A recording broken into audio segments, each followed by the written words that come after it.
Hürmetli vatandaş, bugünkü leksiyalarımızı başlayımız. Leksiyada size kalıyoruz. Washington'da sözdeyimiz. Bugün Çiğsağ 2020 yıl 6. ayının 11. günü haftige Perşembe. Vaziyet böyle cümle tünegilletin Amerika Koşmuş Ştatlarının devlet işlakatı Mike Pompeo dini itikat erkinliği doğrusu 2029 yıllık dokulatını ilan kıldı.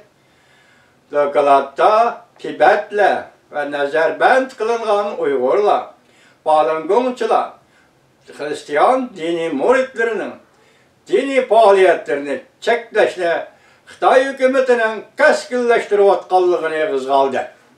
Bugün biz şunun münasebetli kaldırlık siyasetlerimiz vatandaşlar.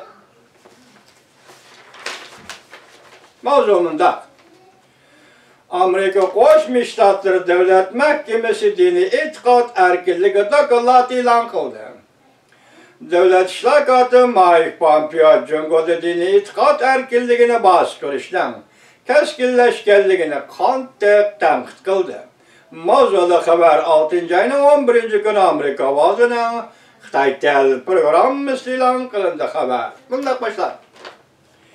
Washington, Amerika Koşmuş Ştatları Devlet Mahkemesi 2019 yıllık dini itikat erkinliği dokulatı ilan kılıp dokulatta mındak görüştüldü. Cungo hükümeti dini itikat faaliyetlerini devamlı çeklemekte. Ular özleri devletke ve Cungo Kompartiyasının menfaatiga tehdit edip qaraydigan dini faaliyetlerini ve şahslarının erkinliğini çeklemekte. Amerika Koşmuş Ştatları Devlet İşlakatı ve Mike Pompeo Cungo hükümetinin barlık dini faaliyetlerini bastırışını keskinleştirip atqallığını ayıpladı. Devlet İşlakatı Mike Pompeo dokulat ilan kılıngan peytte muhbirlığa mındak dedi. Cungo hükümeti barlık dini itikat gruplarının Cungo Kompartiyası rehberlerine boysunuşunu hem de Kompartiyanın dogma iddialarını dini desturlarına ve dini faaliyet soruları eleyip girişine talep kıldı. Cungo hükümeti Şincan'da Uygurlarını zor külemde Nazarband kıldı. Hem de Budda dini muritleri Tibetli, Falungonçular hem de Hristiyan dini muritlerini devamlı bastırıp atıldı. Devlet işlakatı Mike Pompeo ötken hafta Tiananmen vakası şahitleri bu vakaya katnaşmışlardan Wang'dan Su Shaogang qatarlıqlarını kabul kılgan ahvalını tilga elip öttü.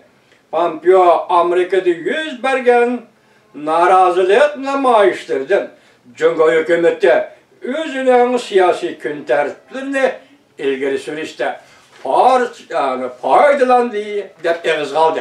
Yine bir mavzu hürmetli vatandaş. Ben sizlerine bu mavzuğa dikkat kılıcı dep oylayman o. 28 devlet birleşme armiyası şekillenişini kim keltirip çıkardı? Her tarafta işlerip, tört taraftan korşavda kaldı. Mavzuda haber 6. ayının 11. günü Amerika avazının Xitaylı programı ilan kılındı. Haber bundan başlandı. Bugün Çiğstane aktiviteyle 2020 yıl 6. ayının 11. günü haftige Perşembe. Haber bundan başlandı. Washington, Xi Jinping Cungo Kompartiyası sekreter bolgandan beri Cungo'da harbiy işta cihette, iqtisad ve diplomatiya cihette aybi görüştüldüğün vaziyet yarattı. Jukumluq virus tarqılgan aralıqta atalmış uruş hamarla diplomatiyasını yol koydu. Hem yerde işleride, tört taraftan korşavda kaldı. Garp dünyası siyaset sahasıdakiler kol tutuşup Cungo'nun Hristiyanlarga ortak takabül turuşqa çakırık kılıştı.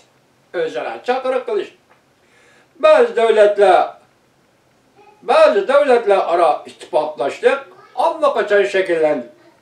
bu voqealar G'arb dunyosi davlatlarining hushyor bo'lishiga boshlaganligini ko'rsatib, G'arb davlatlari siyosiy arboblari Jungoning mohiyatini tushunib yetdi.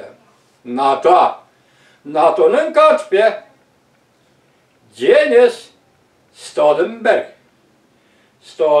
haftaning 1-kuni 6-oyning 8-kuni Jungodan kelayotgan tahdid to'g'risida ogohlantirish berib, qalbi birdek bo'lgan davlatlarning NATO bilan qo'l tutishib, zo'magarlik va tahdidga qarshi turishini chaqiriq qildi. Qaltis gap vatandoshlarga, qaltis gap. Stoltenberg mundaq dedi: Jungoning bosh ko'tarishi butun yer sharining vaziyatini negiz asosidan o'zgartirib o'tdi. Iqtisod va texnika zo'magarligi musobaqasini kaskinlashtirib o'tdi. Echib etilgan jamiyat va xususiylar erkinligiga tahdid silish doirasini kamaytirib, bizning qimmat qarashlarimiz va turmush shaklimiz sohasida raqobatni kaskinlashtirib o'tdi.